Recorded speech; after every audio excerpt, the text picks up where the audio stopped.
La técnica que vimos para dibujar superficies en el primer video de esta unidad eh, sirve absolutamente para cualquier superficie. Si bien yo les dije que íbamos a estudiar principalmente las cuádricas, que estaban caracterizadas por una ecuación polinómica de grado 2, esa técnica que les mostré es una técnica general que sirve para absolutamente cualquier superficie caracterizada por cualquier tipo de ecuación. Pero como habrán comprobado en el ejemplo que desarrollé, es una técnica particularmente larga. Y es más, a la hora de realizar el gráfico, solamente utilizamos algunos detalles mínimos de lo que fuimos haciendo en ese análisis y pudimos obtener el gráfico completo. Por supuesto que ese análisis es muy útil si uno necesita toda la información necesaria con respecto a una determinada ecuación, pero a la hora de graficarlo en realidad no necesitamos toda la información que provee ese análisis y una vez que uno agarra una determinada experiencia, sabe particularmente qué cosas buscar, como ser por ejemplo el hecho que yo les dije si disponíamos de secciones que sean elipses, los puntos de intersección con los ejes, y entonces básicamente buscando algunas cosas puntuales de todo el análisis que realizamos, uno puede igual obtener una idea completa de cuál es la superficie con la que está tratando. Es más, uno de los principales usos que le van a dar a esto es a la hora de plantear regiones de integración en espacios multidimensionales, ya sea en análisis 2 o en física 2, y en esos casos solamente necesitan una idea cualitativa de cómo se comporta la superficie, ni siquiera el gráfico exacto, con lo cual ahora en este video, en esta primera parte, lo que les voy a mostrar es cuáles son las superficies más usuales que suelen aparecer en la práctica y cuáles son los gráficos típicos, de tal manera que ustedes puedan identificarla sin siquiera tener que hacer una parte del análisis que hicimos en el video anterior, y a partir de identificarla poder detectar cuáles son las características cualitativas más importantes que caracterizan una ecuación, como ser si tiene centro donde está ubicado, si tiene un eje de simetría, cuál es ese eje y cuál es la forma típica que tienen las superficies más usuales. Entonces, entre las superficies más usuales vamos a tener primero las cuádricas con centro.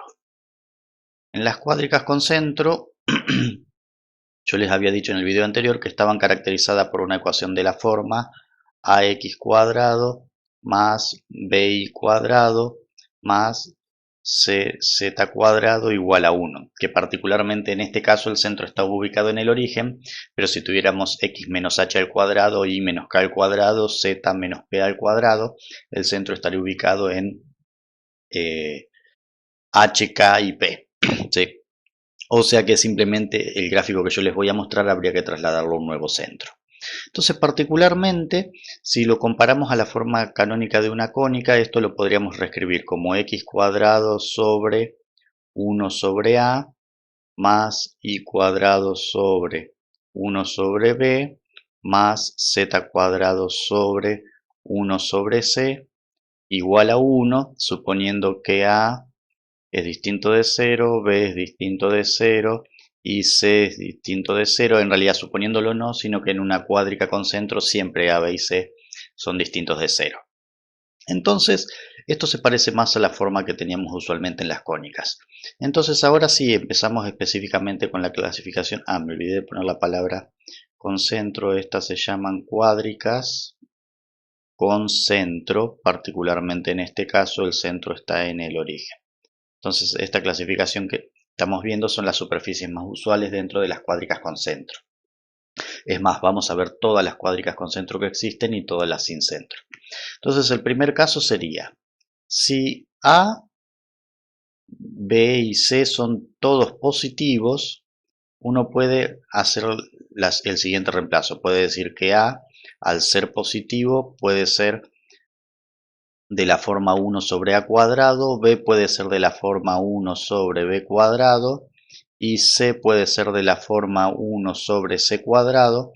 Entonces, haciendo ese reemplazo, o directamente, para hacerlo más fácil, ya que pasé el 1 sobre a, 1 sobre b y 1 sobre c al denominador, podemos decir algo equivalente, que 1 sobre a es el cuadrado de algún número, que 1 sobre b es el cuadrado de algún número y que 1 sobre c es el cuadrado de algún número c, donde esta es una c mayúscula, esta es una c minúscula. Fíjense que es equivalente a lo que había puesto anteriormente, por si acá pasamos la A, obtendríamos que A mayúscula es 1 sobre A cuadrado. Entonces, reescribiéndolo de esa manera, nuestra ecuación queda ahora de la forma x cuadrado sobre a cuadrado más y cuadrado sobre b cuadrado más z cuadrado sobre c minúscula cuadrado igual a 1. Y esta, que es la primera de nuestras cuádricas con centro, recibe el nombre de elipsoide. O sea, así como la elipse era una generalización de la circunferencia, o la circunferencia era un caso particular de la elipse, la esfera en el espacio es un caso particular del elipsoide. Entonces, ¿qué es básicamente un elipsoide? Lo pueden pensar como una pelota de rugby. Es decir, una esfera sería una pelota de fútbol o de básquet, un elipsoide es un caso más general que sería una pelota deformada, una pelota de rugby. Entonces, particularmente, ¿cuál es el gráfico que caracteriza el elipsoide? Observen que si z es igual a 0, tenemos una elipse de semiejes A y B. Si y es igual a 0, tenemos una elipse de semiejes A y C en el plano XZ. Y si z es igual a 0, tenemos una elipse de semiejes A y B en el plano XY. Entonces, por ejemplo, para z igual a 0, obtendríamos, vamos a suponer que esto es A, esto es menos A, esto es B, y esto es menos b. Entonces esta sería la elipse x cuadrado sobre a cuadrado más y cuadrado sobre b cuadrado igual a 1 en el plano xy. Entonces podemos dibujar esa traza. Esta última me salió relativamente fea, así que vamos a borrar esta parte, vamos a hacer que quede un poquito mejor la elipse. Entonces aquí tendríamos, esta sería nuestra elipse. Entonces, esta sería la elipse cuando z es igual a 0 en el plano XY. En el plano XZ, cuando y es igual a 0, me queda de semiejes A y C.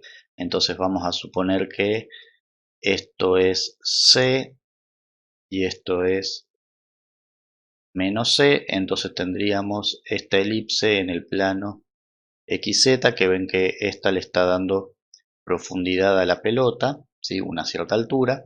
Y por último quedaría la de semiejes B y C, que sería esta de aquí, que me termina de dar la parte central, ¿sí? Entonces tenemos tres elipses. Esta es una, que ahora la estoy dibujando en línea más continua.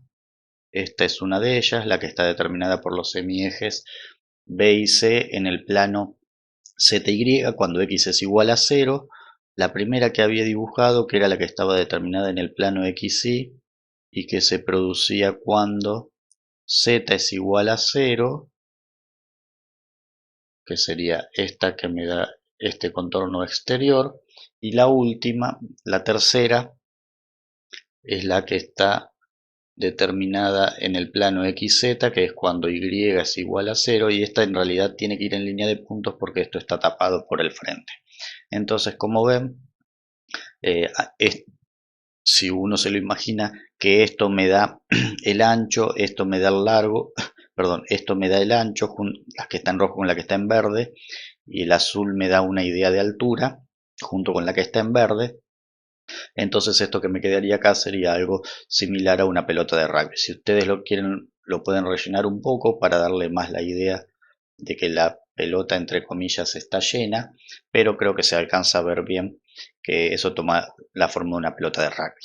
Por supuesto que yo acá hice una suposición que A era mayor que B y C, pero podría estar más estirada en cualquiera de los tres ejes. El mayor de A, B y C, aquí no le estoy llamando A, B y C en el sentido como hacía en la elipse, que A es mayor que B y B es mayor que C, sino que aquí A, B y C podrían ser tres números cualquiera y simplemente me indican, si el centro está en el origen, cuáles son los valores donde corta respectivamente al eje X, que serían más menos A y en más menos B y a Z en más menos C. Pero no necesariamente A tiene que ser mayor que B y B tiene que ser mayor que C. Bueno,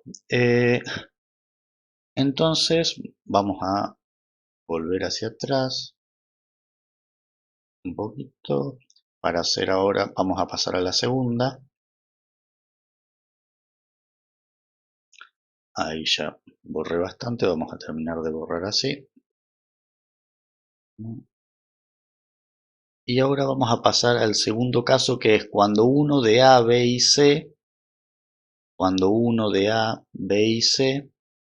pueda ser negativos. Entonces,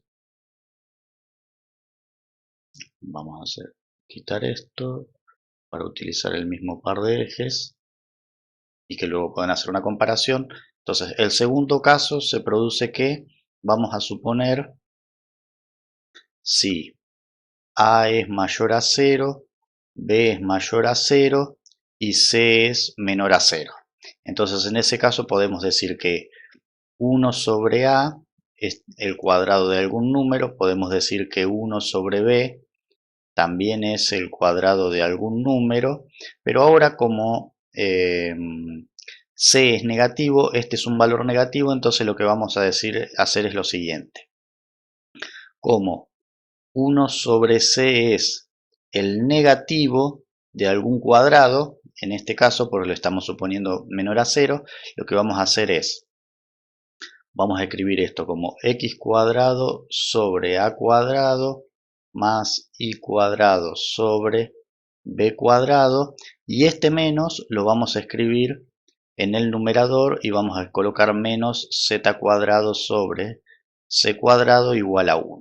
Y esta, que tiene básicamente dos términos cuadráticos positivos, cuando está igualado a 1, dos términos cuadráticos positivos y uno negativo, recibe el nombre de hiperboloide de una hoja.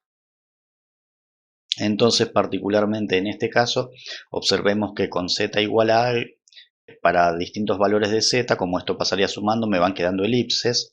Entonces, particularmente, lo que uno tiene es la siguiente situación. Si esto es A y esto es B, entonces en el plano XY, cuando z es igual a 0, me queda una determinada elipse. Y a medida que los valores de z van siendo distintos de 0, como aquí puedo poner un número determinado k al cuadrado sobre c cuadrado, lo paso sumando al otro lado, cuando vuelva a dividir por ese número para generar un 1 acá, a y b se van a incrementar, pues esto es un número distinto de 0, entonces en realidad para un valor de z igual a k, por ejemplo, si hacemos ejes paralelos al eje al x y el y, perdón, me va a quedar una elipse que es más grande que la que había dibujado. Vamos a hacer más prolijo el eje X para que sea paralelo al anterior. Si hacemos así, entonces en este nuevo eje me va a quedar una elipse que es mayor que la que había dibujado aquí originalmente. Entonces supongamos que esta sea nuestra nueva elipse y la misma a una distancia menos k, es decir, por ejemplo aquí hacemos un paralelo al eje X, un paralelo al eje Y, e imaginemos que esta elipse que yo aquí dibujo es igual a la que dibujé en la parte superior, es decir, esta que estoy aquí dibujando tiene que ser igual a esta, entonces ahí queda determinada mi superficie que va a tener. Esto limitándolo en la parte superior, esta elipse tiene una elipse central más pequeña, ¿sí? Que esta es la más pequeña de todas, que se produce cuando z es igual a 0, y tenemos esta otra elipse limitando en la parte inferior, que es simétrica, o sea, es exactamente igual a la que había dibujado en la parte superior, y luego unimos por el borde de las elipses y lo que queda determinado es como una especie de tubo que es más delgado en la parte central. Y este es el gráfico que caracteriza, perdón, al hiperboloide de una hoja. Como cosas a tener en cuenta, por supuesto, que no necesariamente C tiene que ser negativo, podría haber sido A y B tranquilamente. Entonces, en realidad lo que tienen que interpretar en el caso del hiperboloide de una hoja, que no es que necesariamente la A y la B sean positivas y la C negativo, sino que una de ellas es negativa cuando la ecuación está igualada a 1, dos son positivas y una es negativa. Y particularmente el negativo indica fíjense que en este caso el negativo es z y z es el eje de simetría. El negativo indica el eje de simetría. O sea que si yo tuviese un hiperboloide de una hoja, pero que fuese de la forma menos x cuadrado más y cuadrado más z cuadrado sobre 9 igual a 1, entonces en este caso el eje de simetría sería x y me quedaría mi hiperboloide en este sentido, ¿sí? Siempre más delgado en la parte central. Entonces, bueno, esa sería la idea de cuál es el hiperboloide de una hoja. Bueno, y para culminar con las cuádricas con centro, bueno, en lugar de ponerme a borrar de a poquito, voy a borrar todos los ejes y lo voy a hacer nuevamente, que creo que va a ser más rápido que lo que hice recién. Entonces vamos a hacer nuevamente los ejes, un eje Z, un eje Y y un eje X. Entonces este es X positivo, este es Y positivo y este es Z positivo. Entonces recuerden, el hiperboloide de una hoja, la característica es que son dos positivos y uno negativo igualado a 1, pero no necesariamente el que corresponde a Z tiene que ser el negativo, sino que el que sea negativo me determina el eje de simetría. Y el tercer caso que se puede dar en las cuádricas con centro es que sean dos de ellos negativos, es decir, por ejemplo, vamos a suponer que A sea negativo, que B sea positivo y que C sea negativo. Entonces en este caso podemos decir, como hicimos antes, que 1 sobre A, vamos a escribir más prolijo esto, que 1 sobre A es el negativo de algún cuadrado, pues A es negativo. 1 sobre B sí puede ser un cuadrado, pues es positivo. Y 1 sobre C es el negativo de algún cuadrado, entonces esta ecuación se reduce a menos x cuadrado sobre a cuadrado más y cuadrado sobre b cuadrado menos z cuadrado sobre c cuadrado igual a 1, y esta recibe el nombre de hiperboloide de dos hojas. Hiperboloide de dos hojas. Que este es en realidad, que yo les había contado el nombre de este, es el que hice en el ejemplo extenso anterior del primer video. Entonces, particularmente en este caso, las elipses se producían a partir de ciertos valores de y cuando 1 menos y cuadrado sobre b cuadrado era negativo, y eso particularmente ocurría a partir de b, es decir, si esto es b y esto es menos b, siendo esos dos valores las raíces de b cuadrado, entonces a partir de aquí de un determinado momento, estos se comenzaban a formar elipses y esas me determinaban las dos ramas de mi hiperboloide de dos hojas. Siempre teniendo en cuenta que esto debería ser simétrico de esto, y esta distancia va a depender sobre cuál de los dos se abre más, si A o C uno es mayor que el otro. Nuevamente aquí no tiene por qué B ser el positivo, ¿sí? Podría ser el positivo A y que B y C sean negativos, con lo cual el positivo me quedaría x cuadrado, pero sí en este caso lo que podemos decir es que el positivo es el que me indica el eje de simetría. El positivo indica el eje de simetría de la superficie. O sea que si fuese x cuadrado, por ejemplo, la superficie se abriría así. Y donde este valor sería menos a y este valor sería a. Entonces, bueno, de esa manera tenemos las tres posibles cuádricas con centro, porque queda desde el punto de vista teórico un cuarto caso que sería en el que A sea negativo, B sea negativo y C sea negativo, pero si ustedes observan, si los tres son negativos, la ecuación no tiene solución real, porque sería la suma de, como los tres cuadrados son positivos, dividido negativo me da negativo, o sea, sería un número negativo igual a 1, lo cual nunca puede ocurrir, entonces esto no tiene solución real. Entonces en ese caso, en algunos libros para completar la clasificación le llaman a esto elipsoide imaginario, pero en realidad imaginario, pero en realidad no representa una superficie, esto no tiene gráfico, ¿sí? Porque la solución de la ecuación es vacía, no hay ningún punto del espacio que la verifique. Bueno, vamos a pasar ahora a las cuádricas sin centro para continuar con nuestro trabajo de clasificación. Así que esto vamos a reescribirlo así. Entonces las cuádricas sin centro, que eran las que tenían algo que yo les dije que se llama vértice, o algo que yo les dije que se llamaba como puntosilla, que en realidad ahora vamos a ver con un ejemplo que es. Entonces las cuádricas sin centro, la característica que tenían es que por medio de ecuaciones de rotación y traslación de la original, yo lo podía llevar a una de esta forma. Entonces supongamos, bueno, y donde en este caso A, B y C son distintos de 0, porque si no, no correspondería.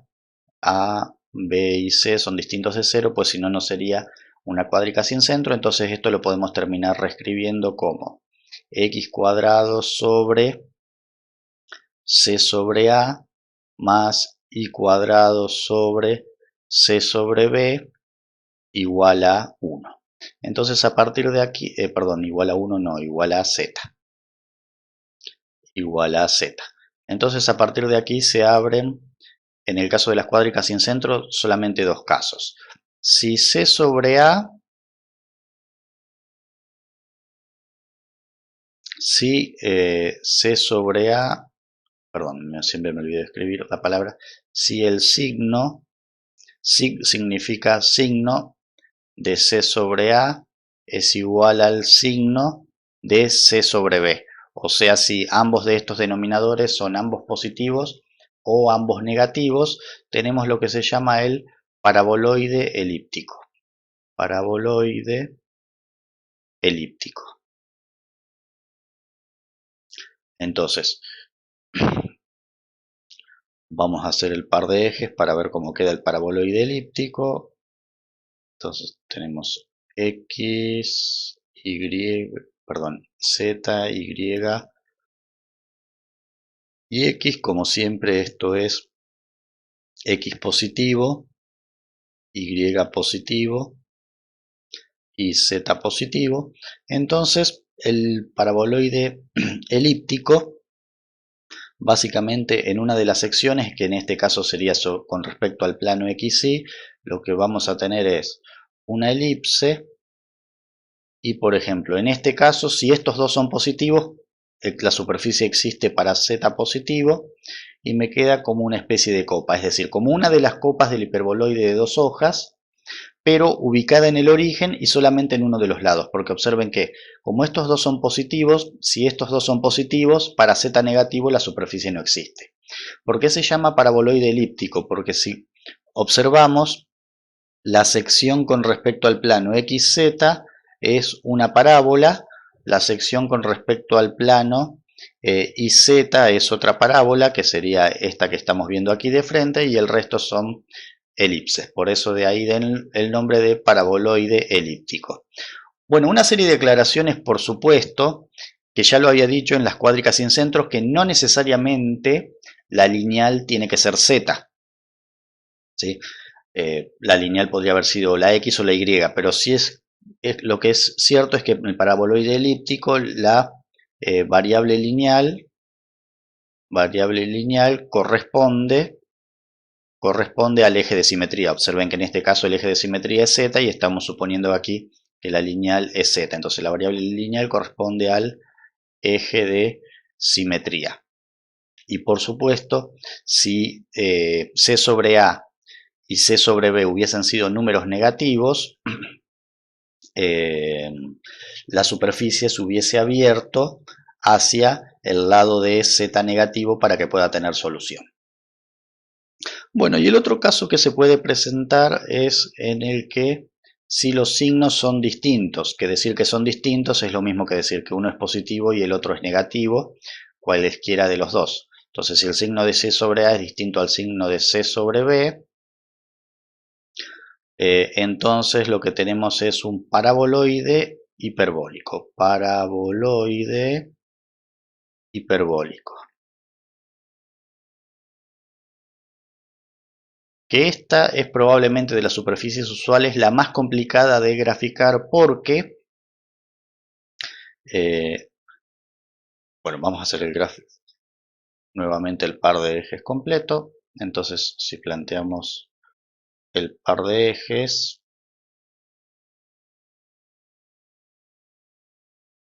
esto sería el eje X.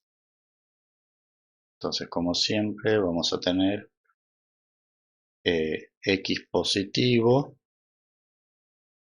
Y positivo, Z positivo en este sentido. Este va a ser nuestro origen. Bueno, entonces lo que me olvidé de remarcarles aquí es que, bueno, esto se puede llevar a una ecuación de la forma x cuadrado sobre a cuadrado más y cuadrado sobre b cuadrado igual a z, o menos x cuadrado sobre a cuadrado menos y cuadrado sobre b cuadrado igual a z, dependiendo que estos dos sean positivos o negativos. Entonces vamos a ver con un ejemplo cómo queda el paraboloide hiperbólico. En realidad el ejemplo que yo les voy a hacer es el que es probablemente el más sencillo que corresponde al paraboloide hiperbólico, y yo luego les digo cómo adaptarlo para hacer otros gráficos. Entonces vamos a suponer que tenemos un paraboloide de la forma y cuadrado sobre a cuadrado menos x cuadrado sobre b cuadrado. Entonces observemos que tenemos la z lineal y el 1 sobre a cuadrado y menos 1 sobre b cuadrado tienen signos opuestos, porque como a cuadrado y b cuadrado son positivos, este menos hace que los coeficientes c, aquí el coeficiente c sobre a sería a cuadrado, aquí el coeficiente c sobre b, perdón, c sobre a es el de x, c sobre a sería menos 1 sobre b cuadrado y c sobre b sería 1 sobre a cuadrado. Entonces, ¿cuál es la situación en este caso? Observen que particularmente cuando x es igual a 0, me queda una parábola z igual a y cuadrado sobre a cuadrado, que es una parábola que tiene eje en z y las ramas se abren sobre y cuadrado. Entonces, quiere decir que cuando tenemos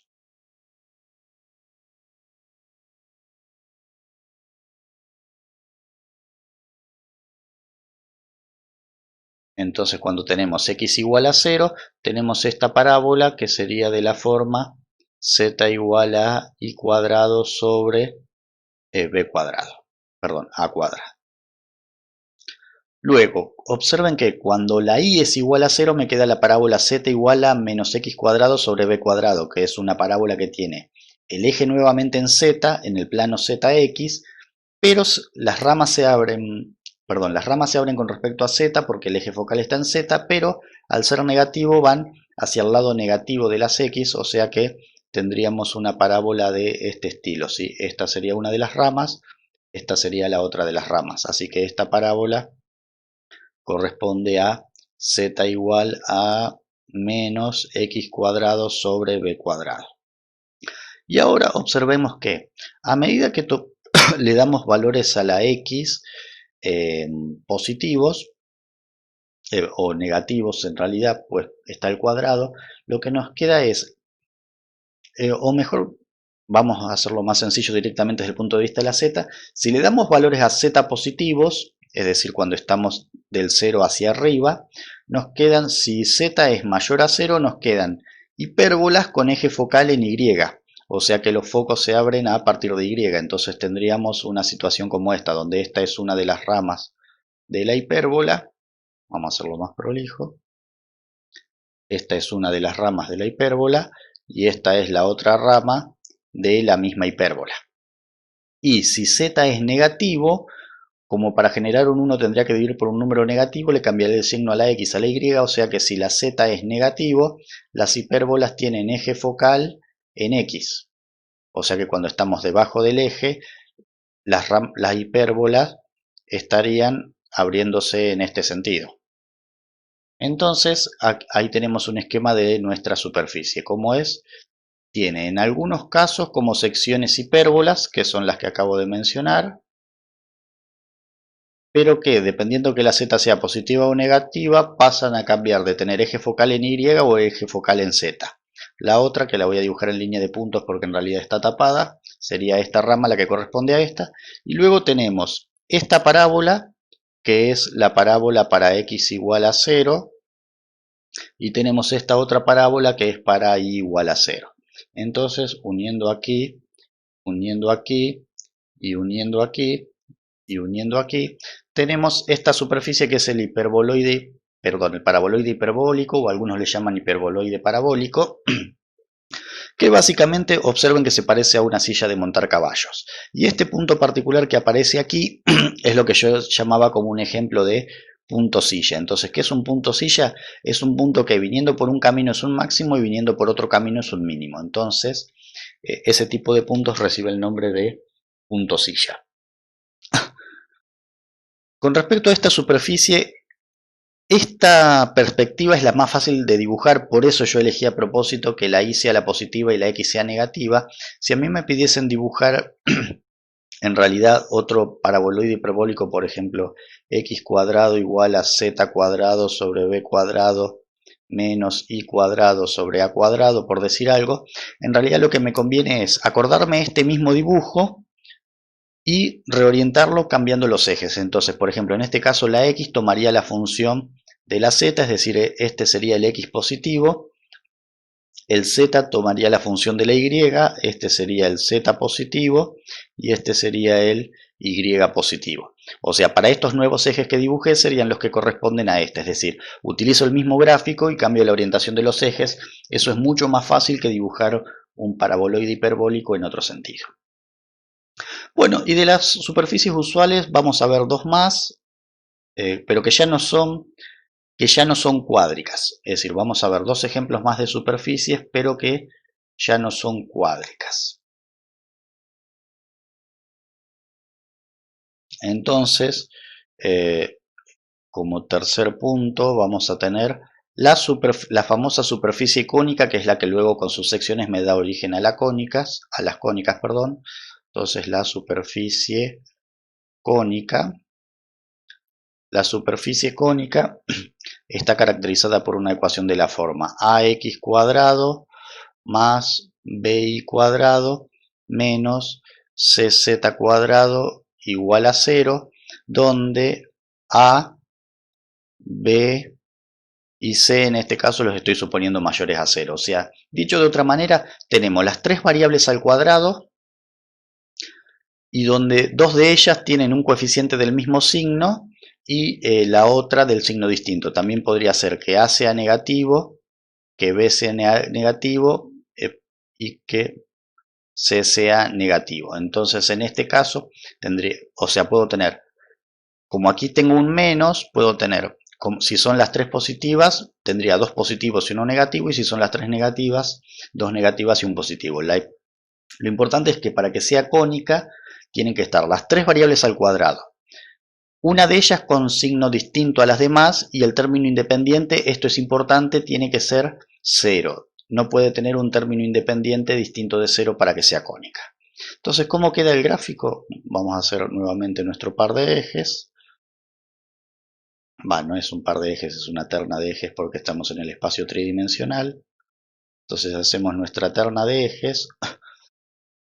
La superficie cónica está caracterizada de la siguiente manera. Tenemos elipses en uno de los sentidos. Esta elipse sería la misma que la que acabo de dibujar y luego están unidas por una recta que pasa por, en este caso, el origen. Obviamente esto podría ser x menos h, y menos k y z menos p, y el centro estaría corrido. Entonces, este es el centro de la superficie cónica, y fíjense que en este caso la que tendría el signo negativo es la z. Entonces, esta es la que me indica el eje de simetría de la superficie cónica. El eje de simetría de la superficie cónica. O sea que si el negativo fuese la y, la superficie cónica se abriría así. ¿Sí? Y esto que está aquí no necesariamente tiene que ser una circunferencia, puede ser perfectamente una elipse, va a depender de los valores relativos de A y de B. Bueno, y por último llegamos a la última de la clasificación que nos interesa ver, que es la superficie cilíndrica. Recalco que estas dos últimas, la superficie cónica y la superficie cilíndrica, O sea, la superficie cónica es un caso especial de cuádrica, pero no se embarcan en, no se enmarca, perdón, como no se enmarca en ninguna de las dos ecuaciones que yo le di en el primer video, no es estrictamente una cuádrica con centro ni una cuádrica sin centro, y directamente la superficie cilíndrica no es cuádrica. Superficie cilíndrica, esta puede ser cuádrica, pero no necesariamente. Que es no necesariamente cuádrica. Entonces, ¿qué es lo que caracteriza la superficie cilíndrica? Es de la forma f de x, y y z igual a 0 con solo dos variables presentes, solo dos variables presentes. Entonces, por ejemplo, puede ser una f de x, y igual a 0, pero en el espacio, o puede ser una g de x y z igual a 0, o puede ser una h de y y z igual a 0. Entonces, lo que tiene la superficie cilíndrica es que es probablemente la más sencilla de todas de dibujar.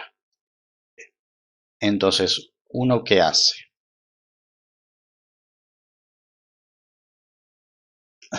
Supongamos que vamos a hacer un ejemplo particular de superficie cilíndrica. Esto es y más como siempre, esto es x positivo y esto es z positivo.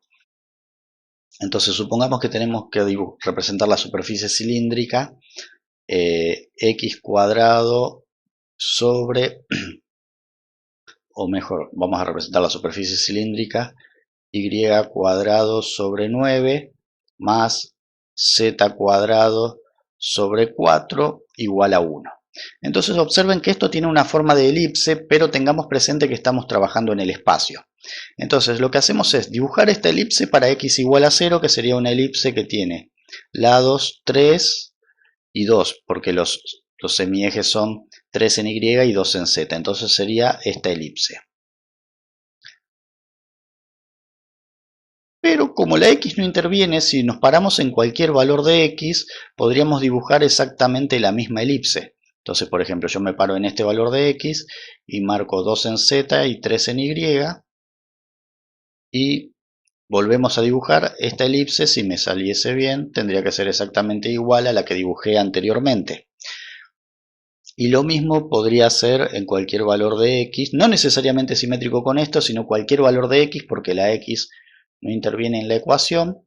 Entonces, nuevamente 2, 2, 3 y 3. Entonces, la misma elipse que dibujé en los otros dos casos anteriores, las tres deberían ser iguales. Y luego las 1, y esa sería... Sí, observen que la última me quedó bastante fea. Vamos a hacerlo un poquito más prolija para que se entienda la idea del gráfico. Entonces, esto sería ahí, ahí. Vamos a hacer más prolija esta línea. Vamos a hacer así. Ahí está. Y haciéndolo pasar por los tres extremos. Entonces observen que me quedó un cilindro con forma de elipse, ¿sí? ¿Y cómo se obtiene? Básicamente, como en la superficie cilíndrica falta una de las variables, uno dibuja esta curva en el plano correspondiente. En este caso sería esta elipse en el plano ZY, y esta misma elipse la traslada a lo largo de todo el eje que falta, que en este caso sería la X. Observen que en este caso la X es el eje de simetría, pues es la variable que falta. Otro ejemplo, para que vean que esto no porque esto no necesariamente es parecido a las cuádricas, es decir, caracterizado por una ecuación de grado 2. Vamos a hacer una más extraña para que vean que la superficie cilíndrica es siempre sencilla de graficar.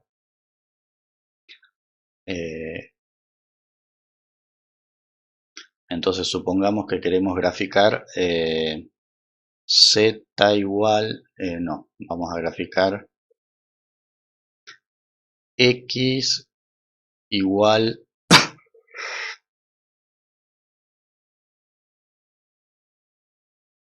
x igual a el seno de z.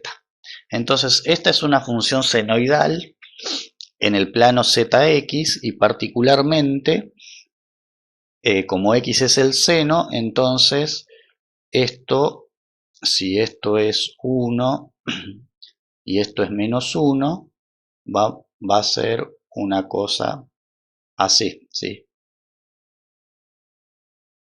Perdón, lo estoy dibujando al revés porque es x igual al seno de z, así que en realidad el 1 y el menos 1 lo tenemos que marcar sobre x. Vamos a borrar esto de aquí. O sea, porque la x es la que cumple la función que usualmente cumple la y cuando dibujamos y igual al seno de x, así que en realidad el 1 y el menos 1 lo tenemos que marcar acá. Y sobre z tenemos que marcar, entonces vamos a hacer así, como este es el 1, entonces este sería, como este es el 1, vamos a tener AC y este sería nuestro seno, ¿sí? Que está marcado en el plano ZX, y observen que como la variable que falta es la Y, lo que hacemos es trasladar este mismo gráfico a lo largo de todo el eje Y, ¿sí? Entonces aquí volveríamos a dibujar exactamente lo mismo, ¿sí? Tengan en cuenta que esto debería ser exactamente igual a la que dibujé anteriormente, y acá podemos hacer lo mismo, ahí está, así y así, y luego las unimos a lo largo de Y, que es el eje que falta, y esa sería mi circunferencia, perdón, mi superficie, que es en este caso como una especie de chapa canaletada que se traslada a lo largo de todo el eje Y, ¿sí? Cuando Y es igual a 0, o sea, en el plano, es algo en el plano ZX que se traslada a lo largo de todo el eje Y. Bueno, entonces esto fue un repaso de las superficies más usuales. Una breve porción de teoría que quiero mencionar antes de pasar a hacer otro ejemplo.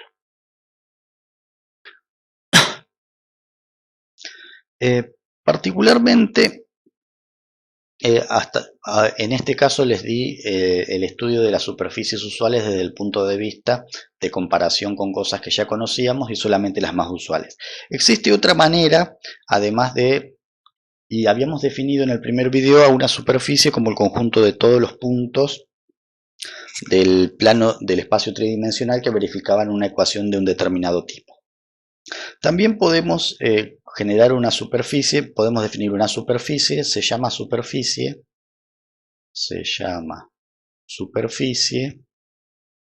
la podemos definir de otra manera desde un punto de vista geométrico, diciendo que se llama superficie al lugar geométrico, y lugar geométrico significa conjunto de puntos del espacio, al geométrico, vamos a escribir más prolijo, al lugar geométrico formado por el movimiento de una curva,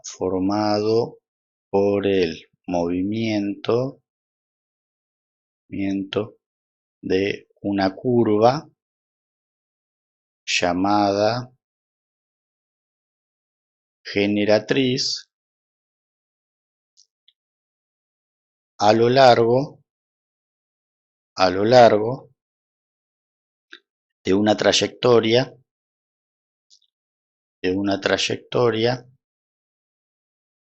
que es una curva llamada, ahí no parece pero dice llamada directriz. Entonces también desde un punto de vista geométrico podemos definir, esta definición de superficie es equivalente a la que dimos como todos los puntos que responden a una ecuación de la forma f de x, y, z igual a 0. Y dice que una superficie puede aparecer considerando dos curvas, una llamada generatriz que se mueve a lo largo de otra llamada directriz. Entonces, ¿cómo funcionaría esto? Vamos a hacer nuevamente nuestro par de... y voy a dibujar una que es sencilla para ver este concepto, que es la superficie cónica. Entonces, en el caso de la superficie cónica, teníamos una situación así. Entonces, perdón, vamos a volver al lápiz libre. Entonces, yo tenía, por ejemplo, una elipse, que esta era simétrica, entonces estas dos elipses eran iguales, y esta era mi superficie cónica. Entonces, básicamente en este caso, yo lo puedo pensar como tomar esta recta y moverla a lo largo de la circunferencia. Entonces, a medida que yo voy moviendo mi recta en azul a lo largo de la circunferencia que está en verde, se va generando todo el costado de la superficie cónica, ¿sí? Entonces, de esa manera, esta que está en azul, la recta, sería la generatriz, que es la curva que se mueve, y la elipse sería la directriz, es la otra curva a lo largo de la cual se mueve la generatriz. Bajo este punto de vista, las superficies se pueden clasificar en dos tipos. Las superficies se pueden clasificar en regladas o no regladas o curvas. Una superficie se llama reglada cuando la generatriz es una recta. Es decir, cuando es reglada, la generatriz, es decir, la curva que se mueve, es una recta. Entonces, este ejemplo de la superficie cónica sería un ejemplo de una superficie reglada. En este caso es bastante claro lo que ocurre. Hay otras superficies donde en realidad la misma superficie se puede pensar como dos curvas distintas que se mueven a lo largo de dos curvas distintas. Es decir, una vez que yo identifico las dos curvas, una podría ser la generatriz y la otra la directriz, o viceversa, ¿sí? Entonces, en realidad, por ejemplo, un ejemplo sencillo, si yo tengo una superficie cilíndrica generada por una elipse recta, lo puedo pensar que es la recta esta que se mueve a lo largo de la elipse, o puedo pensar que es la elipse que se mueve a lo largo de la recta. Entonces, en ese caso, la directriz y la generatriz serían intercambiables, por llamarlo de alguna manera. Bueno, básicamente en realidad con esto ya prácticamente se cierra toda la teoría que tiene que ver con superficies. Queda algo muy pequeño que se llama superficies de revolución, que lo vamos a ver dentro de unos videos, y la aplicación de rototraslación a superficies, pero que la teoría es exactamente igual a la de cónicas, exceptuando la clasificación, por supuesto. Y así que en el próximo video vamos a hacer una serie de ejemplos más completos con el análisis de la superficie, no con la aproximación que tomamos en este video, que es en realidad la que vamos a usar usualmente, y luego vamos a cerrar con la pequeña teoría que queda.